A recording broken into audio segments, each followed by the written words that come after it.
Un cordiale saluto a tutti i radioascoltatori, agli internauti che ci guardano sul sito www.lavitacattolica.it. Proseguiamo i nostri confronti con i candidati presidenti alla regione Friuli Venezia Giulia. Abbiamo con noi quest'oggi Deborah Serracchiani, candidata per il centro-sinistra, ormai un volto molto noto della politica regionale con una notevole già con grande esperienza politica, prima come consigliere provinciale e poi naturalmente come segretario regionale del Partito Democratico dopo le primarie, ecco, ricordiamolo anche, e ultimamente come europarlamentare ormai da 4 anni, se non sbaglio. E adesso questa discesa in campo un po' per guidare la regione Friuli Venezia Giulia. Ecco, cominciamo, come abbiamo fatto con tutti gli altri candidati, a parlare del tema che oggi forse sta più a cuore alla gente, l'economia e le prospettive dello sviluppo. Tutti aspettano delle risposte e delle svolte importanti.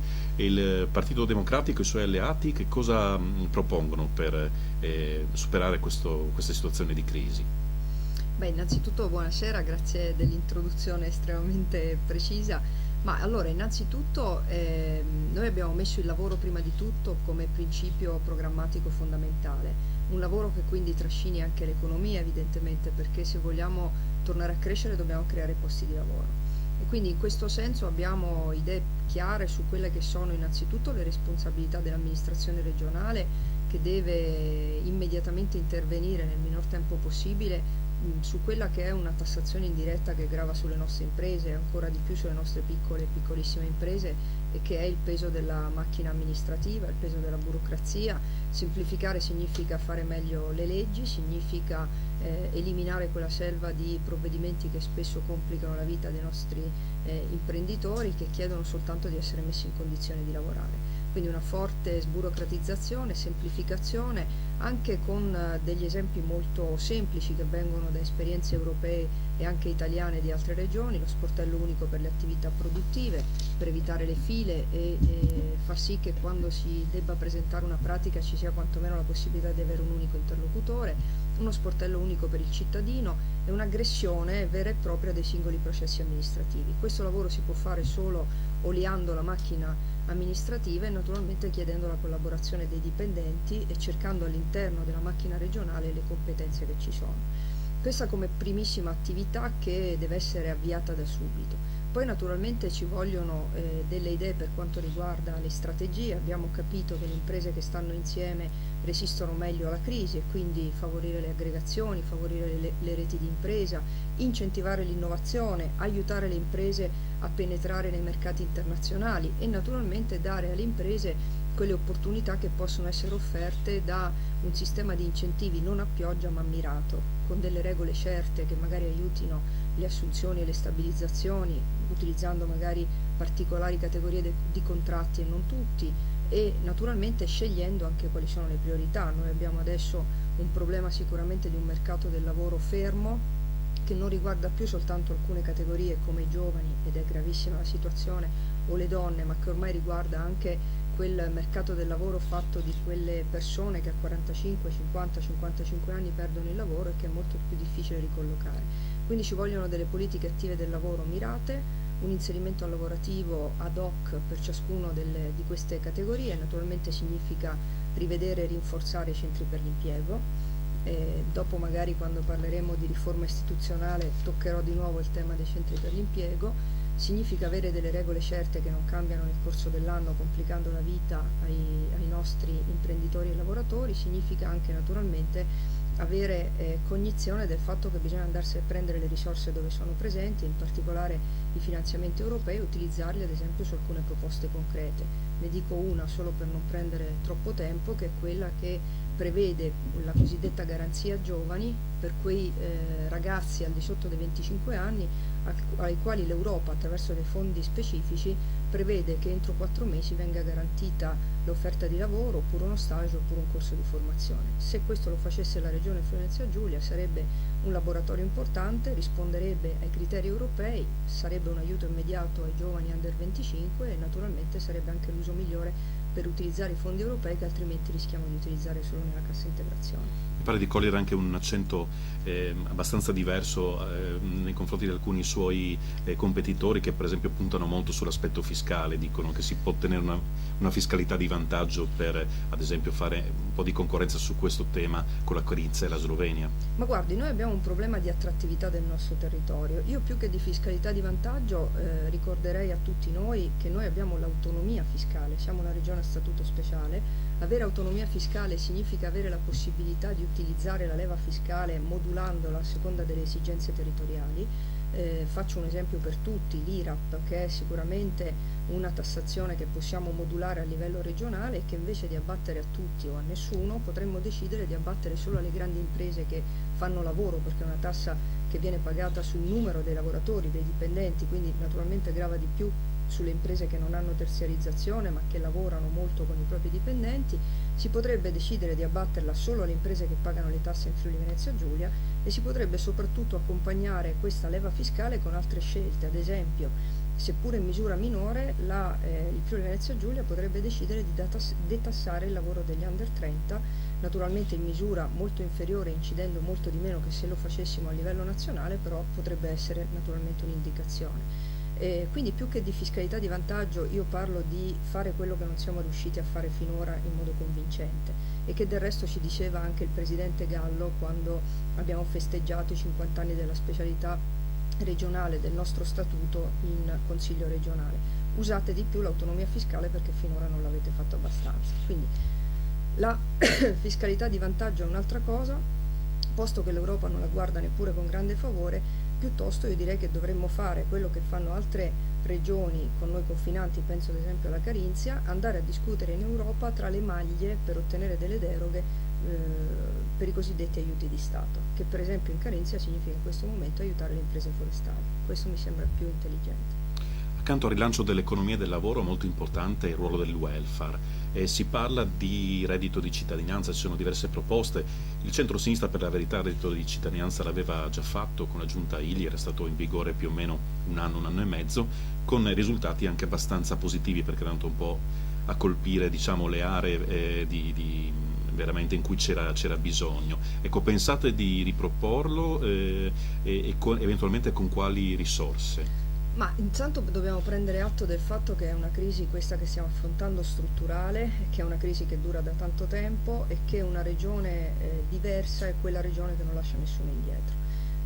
Tra l'altro mi ha fatto piacere recentemente ascoltare un consigliere regionale del PDL di Trieste dire che forse il PDL quando ha tolto il reddito di cittadinanza ha sbagliato. Effettivamente è stata una decisione tutta ideologica che probabilmente abbiamo pagato perché non siamo stati in grado di garantire degli strumenti alternativi. Pensi che oggi ci sono circa 50.000 famiglie in Friuli Venezia Giulia i cui membri che lavorano non riescono, o meglio, che lavoravano non accedono più a nessuna forma di indennità o di tutela dalla disoccupazione, alla cassa integrazione, eccetera, perché ormai molti di questi sono dei cosiddetti disoccupati cronici.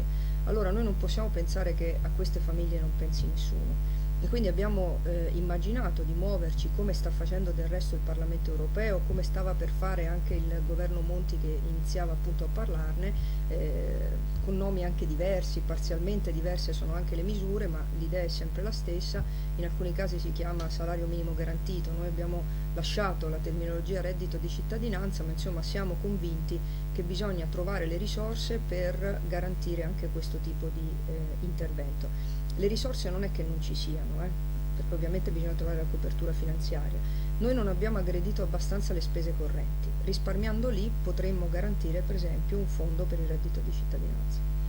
Ecco, il welfare porta con sé sempre il pericolo dell'assistenzialismo. Nel campo della famiglia l'attuale giunta regionale ha sviluppato un nuovo modello di welfare che si basa sullo stimolo dell'autoaiuto e dell'auto-organizzazione degli stessi soggetti per cui il welfare viene mosso, in questo caso le famiglie. È diciamo un'impostazione che è nata storicamente diciamo, più in regioni di centrodestra.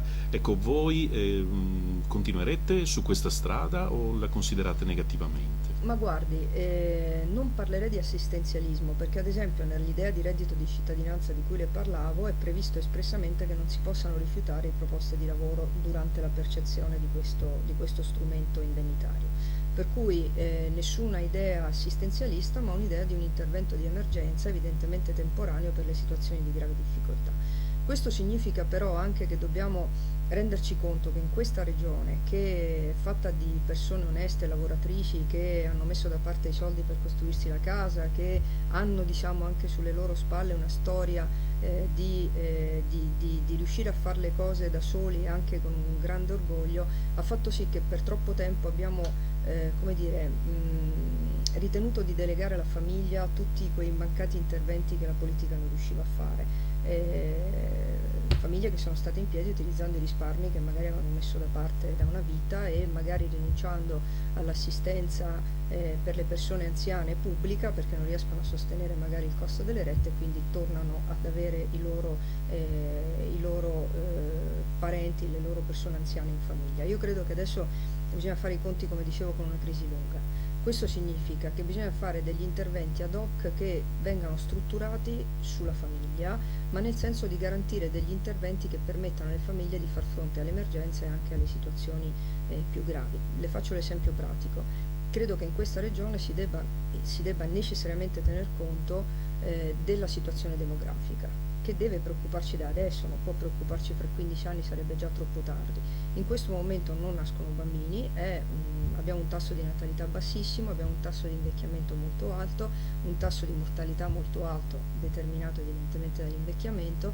O strutturiamo di nuovo il nostro sistema, è stato calcolato che nei prossimi 5 anni per 100 lavoratori che entrano nel mercato del lavoro ne escono 167, figurarsi il raddoppio fra 15 anni. Se così è, dobbiamo rimodulare il sistema del welfare, del mercato del lavoro, il nostro sistema economico. Significa che si parte subito dalle famiglie garantendo dei servizi che magari accompagnino la natalità, la maternità. I servizi sono i posti negli asili nido, sono incentivi che possano permettere ad una famiglia di pensare serenamente alla maternità senza avere l'incubo del sostegno economico. Significa però anche creare un sistema di welfare che finalmente prenda atto di una rete ospedaliera che va riordinata, individuando gli ospedali per acuti e individuando invece quei siti che possono essere destinati alle lungodegenze, alle RSA, a quei posti che sono diciamo necessari per la complessità che c'è adesso rispetto anche a questa forte tasso di anzianità. Insomma, dobbiamo ripensarci ora per non arrivare troppo in ritardo dopo. Quando dicevo al centro la famiglia intendo dire in questo senso garantire servizi, non solo soldi, ma garantire servizi e ripensare il nostro sistema in modo che in questo sistema ci siano dei nuclei che si sentano in qualche modo accuditi, a partire evidentemente dalla famiglia. Ecco, la ringrazio anche di aver anticipato una domanda, quella sulla natalità, che naturalmente la bassa natalità che è sicuramente un problema gravissimo. E volevo solo tornare un attimo sui fondi per la famiglia, no? Per richiamare il criterio della sussidiarietà orizzontale, cioè laddove i corpi sociali intermedi, quindi la famiglia ma anche il volontariato, riescono a fare da sé, è un principio secondo lei valido, ecco, dare una mano a questi corpi sociali piuttosto che pensare sempre ad una regione o uno Stato che interviene direttamente, alle volte in maniera paternalistica? Ma è già così nei fatti, no? Questa è una regione che ha una rete di associazionismo, di volontariato fortissima, alla quale comunque sono già state delegate delle fette, diciamo così, di quel welfare che evidentemente la regione di cui non può farsi interamente carico. Penso ad esempio a tutte quelle associazioni e a quei volontari che si occupano della disabilità, che si occupano dell'inserimento lavorativo delle persone protette, che si occupano anche della gestione appunto di quelle strutture dove si trovano i nostri anziani. Insomma, c'è già un mondo che si muove parallelo. Ora, che cosa può fare la regione? Creare le condizioni di una rete, di un coordinamento, evitare di complicare la vita a queste associazioni, a questi volontari, una per tutte. Non si può pensare che abbiano una burocrazia appesantita anche coloro che fanno evidentemente questo tipo di servizio, il che non significa avere meno controlli, significa garantire controlli ma allo stesso tempo non appesantire con un eccesso di burocrazia, e significa anche però accompagnare queste associazioni verso come posso dire, una regione che si struttura anche per l'accoglienza, no, delle associazioni e del volontariato. In questo senso, quando prima dicevo servizi alla famiglia, intendo dire evidentemente anche qui non incentivi a pioggia come può essere il bonus bebè dato, diciamo così, a caso e solo per un certo periodo, ma magari quei servizi che vengono riconosciuti anche in altri paesi europei, penso ad esempio alla Francia o alla Germania, che hanno un fondo di assistenza per i bambini all'interno delle famiglie che li accompagnano fin quasi all'età adulta o comunque fin quasi a quando seguono il percorso dell'obbligo scolastico, sono magari delle piccole somme che però possono fare la differenza nel assecondare la natalità anche in questo paese. Così come allo stesso tempo ci sono servizi che in qualche modo potrebbero venire incontro alle esigenze familiari, ad esempio aver tagliato più di 8 milioni di euro negli asili sia privati che pubblici non credo che abbia costituito un servizio per la famiglia, credo piuttosto che abbia ricondotto di nuovo ancora una volta sulle spalle della famiglia quelli che sono invece esigenze di cui dovremmo tener conto anche per una visione strategica, che sono appunto la natalità e la mortalità e l'invecchiamento. Sull'invecchiamento, per esempio, non aver immaginato una legge sull'invecchiamento attivo, che in alcune regioni d'Italia sta creando le condizioni perché anche lì l'associazionismo e il volontariato addirittura pensi si occupino della prevenzione del sistema sanitario, prevenzione che abbassa anche i costi del sistema sanitario, no? Perché ci sono anziani che si muovono di più, fanno ginnastica, fanno attività anche sociale e questo è statisticamente provato, previene piuttosto che curare e abbatte anche il costo delle cure mediche. Alle volte lo sviluppo economico va in conflitto con l'ambiente, in regioni i problemi sono tanti. Volevo soffermarmi con lei su due questioni, quella degli elettrodotti, in cui vede spesso delle popolazioni non contrarie in sé all'opera, ma che chiedono delle opere di mitigazione, e l'altra le grandi opere, ad esempio il corridoio 5 ferroviario, pensate in altri tempi e che oggi sembrano un po' sovradimensionate rispetto a quelli che sono gli sviluppi dei traffici. Ecco, glielo chiedo perché nella precedente giunta di centrosinistra era andata su questa strada dritta avanti molto, senza diciamo dare molto ascolto alle proteste che già c'erano. Se abbiamo perso c'era un motivo probabilmente. Ecco, volevo capire se questi 5 anni è maturata una riflessione più articolata. Ma per quanto mi riguarda assolutamente, anche perché facendo parte della Commissione Trasporti e Turismo in Europa sono stata costretta, diciamo così, mio malgrado al confronto e anche ad apprendere quali sono le buone prassi degli altri paesi europei. E allora va detto indubbiamente che noi abbiamo un problema di partecipazione dal basso fortissima, perché immaginiamo una partecipazione che arriva dopo l'esistenza già in vita del progetto, se non addirittura la sua esecutività. In altri paesi europei esiste il débat public, ad esempio francese, il dibattito pubblico, che significa costruire la partecipazione delle amministrazioni locali e dei territori all'infrastruttura fin da quando l'infrastruttura viene anche soltanto pensata. Questo ha evitato molti conflitti territoriali, ha evitato infrastrutture che fossero appunto eccessive rispetto alle esigenze territoriali e soprattutto ha limitato l'impatto rispetto all'ambiente di queste grandi infrastrutture. Noi purtroppo non ce l'abbiamo culturalmente in Italia questo concetto e dobbiamo acquisirlo in fretta, non ce l'abbiamo neanche in regione, non ce l'abbiamo avuto in passato, come ricordava lei. Su questo io credo che viceversa bisogna fare una riflessione molto precisa, credo che ci siano infrastrutture che vanno assolutamente garantite, non tutte ma alcune sì, e questo significa fare un piano energetico regionale che stabilisca ad esempio quali sono le infrastrutture da fare, quelle di cui abbiamo bisogno, il tipo di energia eccetera. Se le dico quindi sì all'elettrodotto Udine Ovest di Puglia è perché ritengo che sia necessario, utile, perché elimina una parte dei piloni già esistenti sulla rete. Le dico che sono poco convinta del Wurmachson-Plago, così come non sono assolutamente convinta del rigassificatore di Trieste, così come credo che vadano riordinate tutte quelle richieste di autorizzazione per centraline idroelettriche piuttosto che biomasse che non capiamo che tipo di energia e come intendano produrla. Così come credo che per esempio vada fatta immediatamente un'attività di revisione, direi quasi di ristrutturazione delle infrastrutture elettriche esistenti, perché da quelle infrastrutture ormai vecchie, ormai superate, noi disperdiamo circa il 40% dell'energia elettrica, quindi immagini quanta ne riusciremo a far rientrare in casa di utile. Quindi un piano energetico importante, anche perché se questa regione fa il piano energetico regionale accede ai finanziamenti europei per le energie rinnovabili, con tutto quello che si apre intorno alle energie rinnovabili. Sul resto delle infrastrutture, io dico che serve più ferrovia, serve una ferrovia moderna, nessuno parla più di TAV e quindi di corridoio 5 semplicemente perché bisogna prendere atto che non ci sono i finanziamenti e che probabilmente tra Trieste e Venezia noi non l'avremo mai. Quello che però dobbiamo avere, altrimenti l'ultimo treno si ferma a Mestre, è l'implementazione dell'esistente e la quadruplicazione della rete laddove possibile. Questo dobbiamo ottenerlo, questo non è la TAV ma è qualcosa che serve a noi, che serve anche al Paese, che si chiama sistema ferroviario. Ragionerei su altre grandi infrastrutture, cito la terza corsia, lei non l'ha fatto ma mi sento di farlo io, posto che nell'impianto originario l'operazione completa prevedeva un investimento di 1 miliardo e 700 milioni, mi chiedo perché siamo già arrivati ad oltre 2 miliardi e 300 milioni senza neppure averne fatto il pezzo più importante.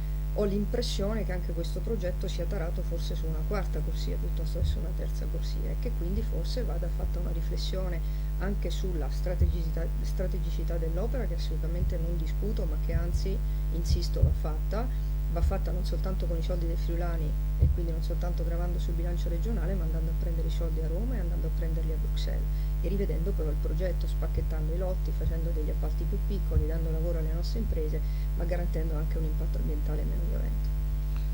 L'economia della montagna, ecco, che posto occupa nel vostro piano? C'è un grande dibattito, ad esempio si è investito molto per i campi da sci piuttosto che altre forme che altro hanno avuto successo. C'è bisogno di una svolta in questo settore? Vabbè, più che altro c'è bisogno di attenzione, mi pare che in questi 5 anni l'attenzione sia del tutto mancata. Noi abbiamo un progetto chiaro, il progetto montagna ha un unico obiettivo, continuare a far vivere le persone in montagna. Mi sembrerà una banalità, ma parte tutto da lì, perché da lì significa garantire dei servizi di prossimità, significa quindi in quel riordino della rete ospedaliera stabilire i rapporti tra Tolmezzo e Gemona, per esempio, per quanto riguarda la Carnia e l'Alto Friuli, significa stabilire ad esempio il ruolo delle farmacie rurali che vanno evidentemente aiutate, perché sono quei luoghi dove magari chi, ahimè, soffre di patologie croniche in luoghi disagiati, ad esempio la montagna, fa più fatica a recarsi al distretto sanitario per ritirare i medicinali, potrebbe trovare invece nella farmacia un servizio di prossimità più utile e anche più corrispondente ai suoi bisogni. Così come credo che vadano garantiti dei servizi, spesso ci riferiamo alle poste, alla scuola, a tutti quei servizi che servono alle persone perché le persone si continuino a stabilire in montagna. Questo significa però che rendiamo il territorio competitivo, non è una banalità e non è una cosa che sembra lontana, ma pensare di avere la banda larga o addirittura ultralarga e quindi il servizio di accesso internet facilitato in tutta la nostra montagna significa renderci molto più simili al Trentino Alto Adige, quando non siamo simili invece a delle zone di disagio dell'obiettivo 2 del profondo sud. Io credo sia necessario fare questo tipo di investimenti, sia necessario anche evidentemente dare delle garanzie di attrattività sul territorio alle imprese, su dei progetti molto specifici. Noi abbiamo già localizzate in montagna delle aziende che sono aziende di qualità, che magari hanno un settore di nicchia, ma che vanno evidentemente anche loro, come tutte le altre imprese del Friuli Giulia, rese competitive in un territorio che diventa di nuovo attrattivo. Vuol dire anche avere le infrastrutture anche in montagna evidentemente, evitando, come dicevamo, gli scempi ambientali, ma comunque è necessario avere una mobilità ed un'accessibilità, così come è anche necessario decidere per esempio da farsi di tutto quel patrimonio immobiliare dismesso, demanio, ma non solo demanio, esiste un patrimonio di case popolari importanti proprio in montagna che potrebbero, diciamo così, con una revisione dell'esistente, con una rigenerazione dell'esistente, magari costituire come dire, un punto di sviluppo utile per nuove attività o magari per lanciare proprio in montagna l'efficientamento energetico, le energie rinnovabili, insomma creare proprio in montagna quello che serve. In montagna c'è anche un turismo che evidentemente non può limitarsi alle infrastrutture della montagna durante l'inverno, perché è una montagna che viene vissuta per 12 mesi l'anno, anzi soprattutto aggiungo l'estate. È necessario però fare dei piani turistici che tengano insieme le esigenze dei vari consorzi, che non sono le stesse, montagna e mare evidentemente hanno esigenze diverse, ma che siano anche coordinate da un indirizzo unico regionale, insomma, anche perché ho l'impressione che ad esempio in montagna si sia molto investito nelle infrastrutture, anche giustamente da parte della regione per non gravare degli oneri i privati, ma che ci si sia dimenticati di far arrivare i turisti. E quindi credo che ci sia un problema di promozione, di commercializzazione del prodotto, di brand chiamato Friuli Venezia Giulia, che va riconquistato proprio alle esigenze della montagna, una montagna che non ha bisogno di assistenza ma di essere una risorsa. Una per tutte sono i boschi, il 60% dei quali è di proprietà comunale. Fare un piano ad esempio sull'utilizzo, diciamo così, dei boschi è non solo un fatto importante, ma può essere anche un reddito per diverse imprese piccole o medie del nostro territorio, che potrebbero in questo modo anche riuscire a creare delle occupazioni, non numeri importanti ma importanti per la montagna. Ecco, il tempo vola purtroppo, gli argomenti sono tanto interessanti, di famiglia abbiamo già parlato, volevo solo chiedere velocissimamente, a livello nazionale c'è un dibattito su quale famiglia, solo quella fondata sul matrimonio, sulle altri tipi di unione, magari anche di carattere omosessuale. Questo naturalmente è un dibattito nazionale, certo che è che anche la regione nel suo welfare deve fare alcune scelte. Ecco, secondo lei va mantenuta su alcune materie una riserva di preferenza per la famiglia fondata sul matrimonio tra uomo e donna, proprio perché garantisce stabilità e apertura alla fertilità? Ma guardi, io sono dell'idea che la politica debba fotografare quella che è la società esistente e non utilizzare il Photoshop per cambiarla come preferisce. Questo significa che bisogna prendere atto del fatto che ci sono famiglie che decidono di non costituire una famiglia come indicata, diciamo così, costituzionalmente o comunque sul vincolo matrimoniale concordatario. Io ritengo onestamente che si debba tener conto di una certa libertà nel costituire il tipo di famiglia che si vuole, ma su un presupposto che non è il mio. Io non posso che prendere atto di situazioni esistenti, anche quando magari non sono quelle che mi piacciono di più, ma credo che bisogna prendere atto di un'esigenza. Siamo uno dei paesi europei, credo che siamo rimasti ormai in 4 a non avere nessun tipo di regolamentazione per le unioni di fatto anche tra persone di sesso diverso. Credo che ci dobbiamo anche noi in qualche modo adeguare e prevedere una forma di regolamentazione. Non significa un'equiparazione al matrimonio, significa però prendere atto che forme di tutela e di interesse sono necessarie. Per quanto riguarda la Regione, che ovviamente non ha una competenza specifica in questa materia nella definizione della famiglia, credo però che abbia le competenze sufficienti per comprendere che in questa situazione attuale si debbano dare garanzie a tutti coloro che pensino di mettere su una famiglia di qualunque tipo essa sia.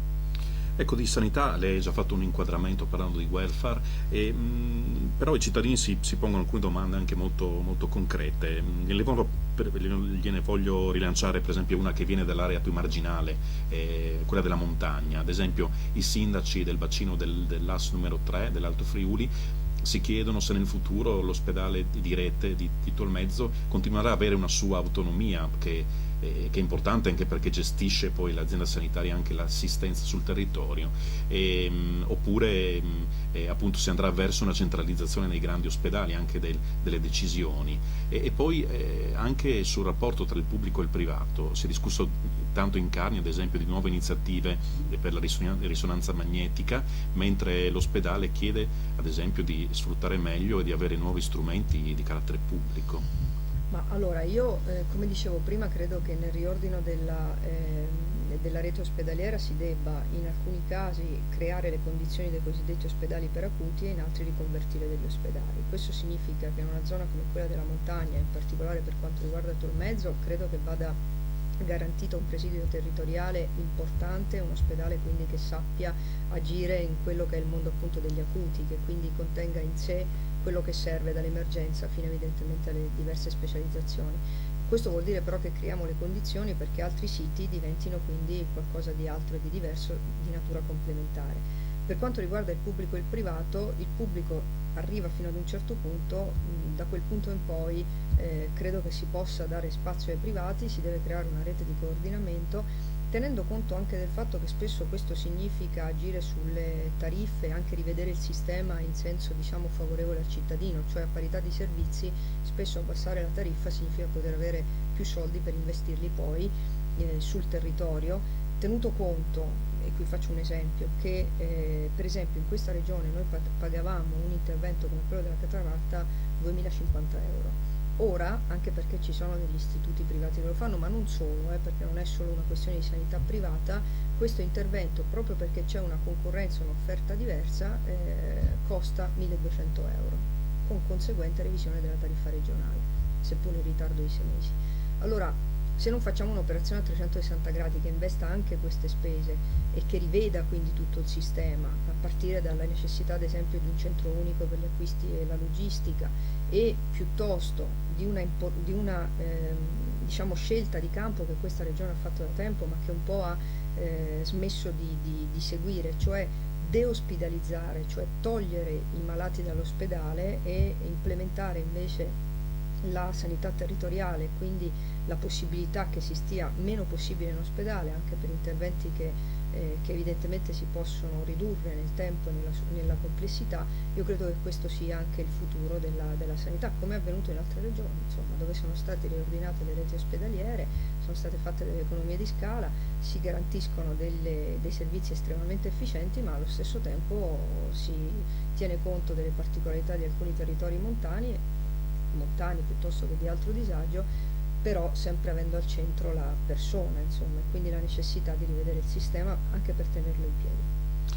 Salto la domanda sull'immigrazione perché mi pare la vostra posizione sia chiara, no? A limiti di residenza per favorire ovviamente l'integrazione. Ecco, le volevo fare una domanda sulle lingue e le culture del Friuli Venezia Giulia.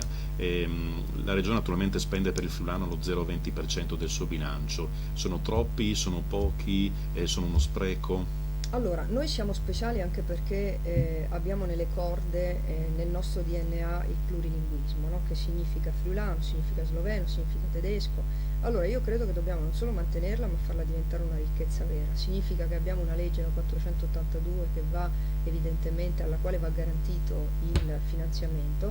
Significa pure che vanno evitate quelle guerre tra poveri, decido l'inglese piuttosto che il friulano, no? Perché evidentemente questo non è quello che serve alla regione, non serve ai nostri ragazzi. Noi dobbiamo metterli in condizione di avere una possibilità che per esempio adesso non è più garantita. Le faccio un esempio: sono molte le scuole che hanno dovuto eliminare la seconda lingua e quindi la lingua tedesca, no? In un territorio in cui è assolutamente necessario. Allora io dico che la regione deve farsi carico, se crede, come io credo, che un pezzo della specialità si fondi sul plurilinguismo, farsi carico di fondi sufficienti per il friulano, l'inglese, il tedesco, lo sloveno. Perché? Perché siamo il Friuli Venezia Giulia, restiamo una regione ficcata lì nella geopolitica internazionale, e vuol dire anche, insomma, dare garanzie di tradizioni, ma anche di tradizioni che ci traghettino il più in fretta possibile in un futuro nel quale io francamente non credo che siamo chiamati a fare queste scelte veramente sciocche. Insomma, preferirei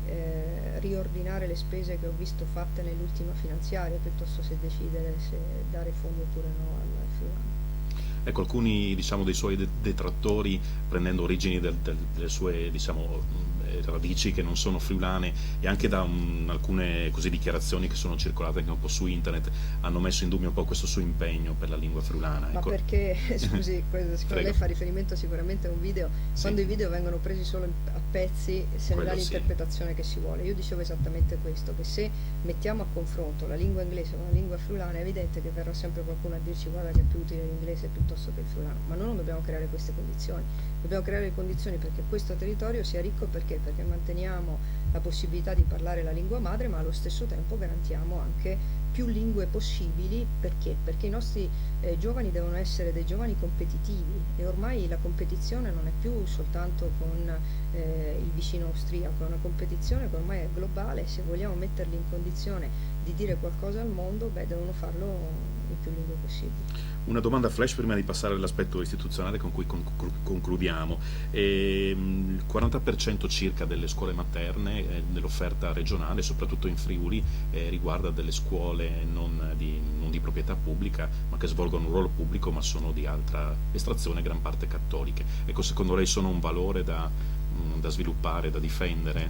Guardi, io sono andata, e la mia non era una famiglia assolutamente ricca né benestante, una famiglia di mio padre operaio, mia madre casalinga, ma insomma l'obiettivo era garantire il più possibile l'istruzione ai propri figli, e per tutta una serie di motivi anche familiari ho fatto fino a tutte le medie dalle suore, quindi insomma sono una persona che è abituata a questa promiscuità.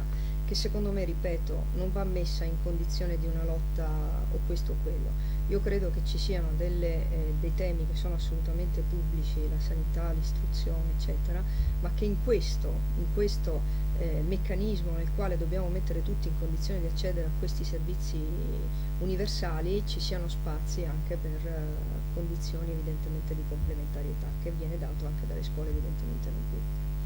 Ecco, riguardo la riforma istituzionale della regione, un tema molto dibattuto, si va avanti molto spesso a slogan, aboliamo le province, aggreghiamo i comuni come se bastasse di per sé, poi in realtà si va un po' a pensare le competenze devono rimanere per forza attive, i dipendenti pubblici non è che si possono mandare a casa e allora ci si può chiedere dove sta il risparmio. Ecco, voi dove li volete recuperare questi costi di struttura? Ma allora, che ci sia la necessità di una semplificazione credo che ormai sia nelle corde di tutti i cittadini, così come credo che non si possa strumentalmente pensare che tenendo in piedi un'istituzione si tiene in piedi il valore culturale che c'è dietro un territorio. Io in questo senso noi abbiamo fatto una proposta molto chiara, si parte dalla regione, si riordinano le funzioni e le competenze della regione, una regione che programma, pianifica e fa le leggi possibilmente bene, mentre tutto il resto, anche quindi la capacità di spesa per quanto mi riguarda va riaffidata ai comuni, naturalmente non ai singoli comuni ma ai comuni aggregati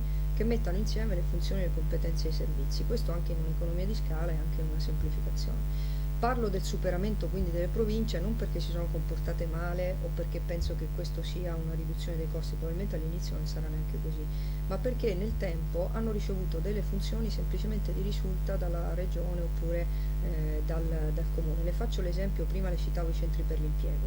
Lei consideri che in un punto cruciale, nodale, strategico del mercato del lavoro, che è appunto il centro per l'impiego, c'è il massimo della incongruenza del sistema istituzionale.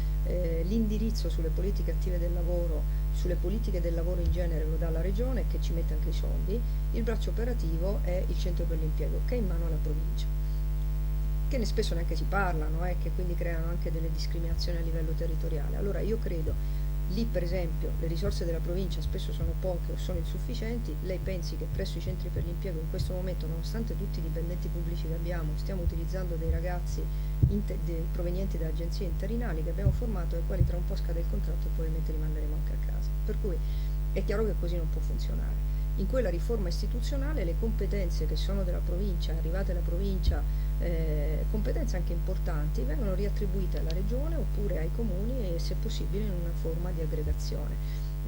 Non significa mandare a casa i dipendenti evidentemente, siamo nell'ambito del comparto unico, naturalmente significa semplicemente ricollocarli o presso la regione o presso le aggregazioni dei comuni o presso quelle aree vaste necessarie per garantire i servizi.